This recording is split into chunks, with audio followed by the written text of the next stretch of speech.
നമസ്കാരം. പ്രധാന വാർത്തകൾ.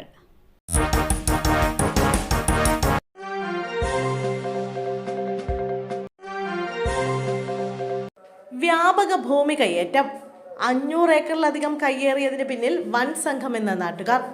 കണ്ണൂർ ചുഴലിയിൽ വ്യാപക ഭൂമി കയ്യേറ്റമെന്ന പരാതി. എടക്കളം മേഖലയിൽ 500 ഏക്കറിലധികം ഭൂമി കയ്യേറിയെന്നാണ് പരാതി.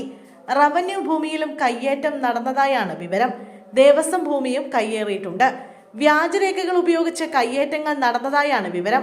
5 ഏക്കറിന്റെ പട്ടയം ഉപയോഗിച്ച് പലയിടത്തായി 50 ഏക്കർ വരെ കയ്യേറ്റം നടത്തിയിട്ടുണ്ട്. മിച്ച ഭൂമി അനുവദിച്ചു കിട്ടിയ കുടുംബങ്ങളുടെ ഭൂമിയും കയ്യേറിയതിൽ പെടും. ഭൂമി കയ്യേറ്റത്തിന് പിന്നിൽ വൻ സംഘമെന്നാണ് നാട്ടുകാരുടെ ആരോപണം. ഡിജിറ്റൽ സർവേ പൂർത്തിയാകും മുമ്പ് സമഗ്ര അന്വേഷണം വേണമെന്നും റവന്യൂ വകുപ്പ് അടിയന്തരമായി ഇടപെടണമെന്നുമാണ് നാട്ടുകാരുടെ ആവശ്യം. വയനാട് ടൗൺഷിപ്പ് നിർണായക വിധിയുമായി ഹൈക്കോടതി. വയനാട് ചുരൽമല ഉരുൾപൊട്ടൽ ദുരിതബാധിതരുടെ പുനരധിവാസത്തിനായി ടൗൺഷിപ്പ് നിർമ്മിക്കാനായി സർക്കാർ കണ്ടെത്തിയ എസ്റ്റേറ്റ് ഭൂമികൾ ഏറ്റെടുക്കാമെന്ന് ഹൈക്കോടതി. എസ്റ്റേറ്റ് ഭൂമികൾ ഏറ്റെടുക്കുന്നതിനെതിരെ ഉടമകൾ നൽകിയ ഹർജി തള്ളിക്കൊണ്ട് സർക്കാരിന് ആശ്വാസമാകുന്നതും ദുരന്തബാധിതർക്ക് പ്രതീക്ഷയാകുന്ന സുപ്രധാന വിധി ഹൈക്കോടതി പുറത്തിറക്കിയത്. എസ്റ്റേറ്റ് ഭൂമികൾക്ക് നഷ്ടപരിഹാരം നൽകിക്കൊണ്ട് ഏറ്റെടുക്കാമെന്നാണ് ഹൈക്കോടതി ഉത്തരവ്. ലാൻഡ് അക്വിസിഷൻ നിയമപ്രകാരം ഏറ്റെടുക്കാമെന്ന് ഹൈക്കോടതി ഉത്തരവിട്ടു.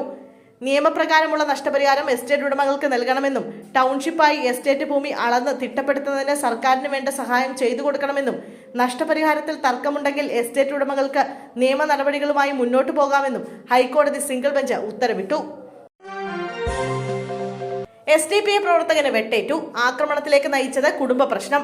യുവാവിന് വെട്ടേറ്റു. മംഗലം ആശാൻപടി കോതപ്പറമ്പ് കുപ്പന്റെപുരയ്ക്കൽ അഷ്കറിനാണ് വെട്ടേറ്റത്. വെട്ടേറ്റ അഷ്കർ SDPI പ്രവർത്തകനാണ്. മലപ്പുറം തിരൂർമംഗലത്തായിരുന്നു സംഭവം. പരിക്കേറ്റ യുവാവിനെ കോഴിക്കോട് മെഡിക്കൽ കോളേജ് ആശുപത്രിയിൽ പ്രവേശിപ്പിച്ചു. കുടുംബ പ്രശ്നമാണ് അക്രമത്തിലേക്ക് നയിച്ചതെന്നാണ് പോലീസ് പറയുന്നത്. ട്രാവലർ തടിലോറിയുമായി കൂട്ടിയിടിച്ച അപകടം. ഡ്രൈവർക്ക് ദാരുണാന്ത്യം. MC റോഡിൽ ട്രാവലർ തടിലോറിയുമായി കൂട്ടിയിടിച്ചുണ്ടായ അപകടത്തിൽ ഒരു മരണം.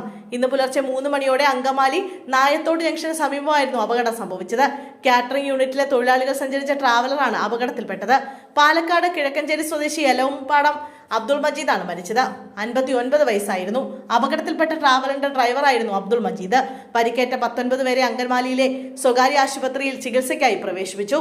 പരിക്കേറ്റവരിൽ ഒരാളുടെ നില ഗുരുതരമാണ്.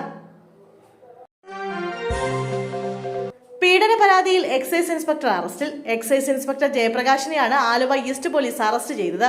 ജയപ്രകാശ് താമസിച്ചിരുന്ന വാടക വീടിന്റെ ഉടമയുടെ മകളെ പീഡിപ്പിച്ചെന്ന പരാതിയിലാണ് അറസ്റ്റ്. 27 വയസ്സുള്ള യുവതിയുടെ പരാതിയിലാണ് നടപടി. ജയപ്രകാശിനെ ഇന്ന് കോടതിയിൽ ഹാജരാക്കും. എക്സൈസ് ഇൻസ്പെക്ടർ യുവതിയോട് അപമര്യാദയായി പെരുമാറിയെന്നും സ്വകാര്യ ദൃശ്യങ്ങൾ ഫോണിൽ പകർത്തിയെന്നും പരാതിയിൽ പറയുന്നു. ഭാരതീയ ന്യായ സംഹിതയിലെ 75, 77 വകുപ്പുകൾ പ്രകാരമാണ് ജയപ്രകാശിനെ പോലീസ് അറസ്റ്റ് ചെയ്തിരിക്കുന്നത്. ജയപ്രകാശ് കുറെ കാലമായി പരാതിക്കാരിയുടെ വാടക വീട്ടിൽ താമസിക്കുന്ന വ്യക്തിയാണ്. മാർക്കോ സിനിമയുടെ വ്യാജപ്പതിപ്പ് പ്രചരിപ്പിച്ചു. ഒരാൾ പിടിയിൽ. ഉണ്ണി മുകുന്ദൻ നായകനായ മാർക്കോ സിനിമയുടെ വ്യാജപ്പതിപ്പ് പ്രചരിപ്പിച്ച കേസിൽ ഒരാൾ പിടിയിൽ. ആലുവ സ്വദേശി ആക്കിബ് ഹനാനാണ് പിടിയിലായത്. കൊച്ചി സൈബർ പോലീസാണ് പ്രതിയെ പിടികൂടിയത്.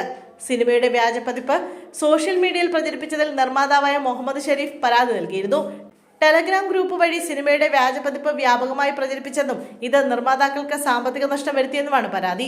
ക്രിസ്മസ് റിലീസായി 5 ഭാഷകളിൽ തിയേറ്ററിലെത്തിയ ചിത്രം മികച്ച കളക്ഷൻ നേടി പ്രദർശനം തുടരുകയാണ്.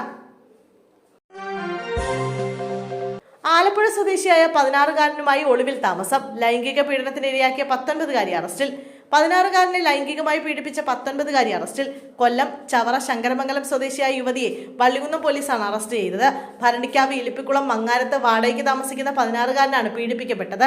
ഡിസംബർ 1 യുവതി വീട്ടിൽ നിന്നും കൂട്ടിക്കൊണ്ടുപോയെന്നും പല സ്ഥലങ്ങളിലായി താമസിപ്പിച്ച് പീഡിപ്പിച്ചെന്നുമാണ് 16-കാരൻ പോലീസിന് നൽകിയ മൊഴി. 19-കാരിയും 16-കാരനും മൈസൂരു, മാഹി, പാലക്കാട്, പളനി, മലപ്പുറം അടക്കമുള്ള സ്ഥലങ്ങളിൽ ഒളിവിൽ താമസിച്ചതായി പോലീസ് പറഞ്ഞു. നേരത്തെ യുവതി മറ്റൊരു യുവാവുമായി പ്രണയത്തിലായിരുന്നു. യുവാവുമായുള്ള ബന്ധമറിഞ്ഞ വീട്ടുകാർ യുവതിയുടെ ബന്ധു കൂടിയായ 16-കാരന്റെ വീട്ടിൽ താമസിപ്പിച്ചു. ഇതിനിടെയാണ് 16-കാരനുമായി യുവതി വീട് വിട്ട് ഒളിവിൽ പോയത്. 16-കാരന്റെ മാതാവ് വള്ളികുന്നം പോലീസിൽ നൽകിയ പരാതിയിൽ നടത്തിയ അന്വേഷണത്തിൽ പത്തനംതിട്ട ബസ് സ്റ്റാൻഡിൽ നിന്നുമാണ് ഇരുവരെയും പിടികൂടിയത്. പള്ളിയിൽ പോകാൻ റോഡ് മുറിച്ചു കടക്കവേ അപകടം. റോഡ് മുറിച്ചു കിടക്കുകയായിരുന്ന വയോധികയ്ക്ക് കാർ ഇടിച്ച് ദാരുണാന്ത്യം. മുക്കം ഗോതമ്പ് റോഡ് സ്വദേശിനി പാറമൽ നഫീസിയാണ് മരിച്ചത്. 71 വയസ്സായിരുന്നു. എടവണ്ണ കൊയിലാണ്ടി സംസ്ഥാന പാതയിൽ മുക്കത്തിനടുത്ത് ഗോതമ്പ് റോഡിൽ ഇന്ന് ഉച്ചയ്ക്ക് 1 മണിയോടെയാണ് അപകടമുണ്ടായത്. പള്ളിയിലേക്ക് പോകാൻ റോഡ് മുറിച്ചു കടക്കവേ മുക്കം ഭാഗത്തു നിന്ന് വന്ന കാറാണ് ഇടിച്ചത്. ഉടൻ തന്നെ ഇവരെ അതേ കാറിൽ അരീക്കോട് സ്വകാര്യ ആശുപത്രിയിൽ എത്തിച്ചെങ്കിലും രക്ഷിക്കാൻ കഴിഞ്ഞില്ല. വീട്ടിൽ സാധനം വാങ്ങാനെത്തിയ ദളിത് യുവതിയെ പീഡിപ്പിക്കാൻ ശ്രമം. ആകാശ് തില്ലങ്കേരിയുടെ ഉറ്റ സുഹൃത്ത് പിടിയിൽ. കണ്ണൂരിൽ കുപ്രസിദ്ധി നേടിയ കൊലക്കേസ് പ്രതി ആകാശ് തില്ലങ്കേരിയുടെ കൂട്ടാളി ജിയോ തില്ലങ്കേരി അറസ്റ്റിൽ. പട്ടികജാതിക്കാരിയായ യുവതിയെ പീഡിപ്പിക്കാൻ ശ്രമിച്ചു എന്ന പരാതിയിലാണ് കേസെടുത്തത്. യുവതിയാണ് പോലീസിൽ പരാതി നൽകിയത്. നവംബർ 19-നായിരുന്നു കേസിനാസ്പദമായ സംഭവം. വീട്ടിൽ സാധനം വാങ്ങാനെത്തിയ പട്ടികജാതിക്കാരിയായ യുവതിയെ ജിജോ തില്ലങ്കേരി പീഡിപ്പിക്കാൻ ശ്രമിച്ചെന്നാണ് പരാതിയിൽ ആരോപിക്കുന്നത്. KSEBയുടെ നഷ്ടം 494.28 കോടി ഏറ്റെടുത്ത സർക്കാർ. KSEBയുടെ 494.28 കോടിയുടെ നഷ്ടം സർക്കാർ ഏറ്റെടുത്തു. 2023-24 വർഷത്തെ നഷ്ടമാണിത്. സർക്കാരിന്റെ കടമെടുപ്പ് പരിധി ഉയർത്തുന്നതിന് വേണ്ടിയാണ് KSEBയുടെ നഷ്ടം സർക്കാർ ഏറ്റെടുത്തത്. കഴിഞ്ഞ വർഷം സമാന രീതിയിൽ KSEBയുടെ നഷ്ടത്തിന്റെ 75% സർക്കാർ ഏറ്റെടുത്തിരുന്നു. അന്നത് 700 കോടി രൂപയായിരുന്നു. ഇപ്രാവശ്യം നഷ്ടത്തിന്റെ 90% സർക്കാർ ഏറ്റെടുത്തിരിക്കുന്നത്.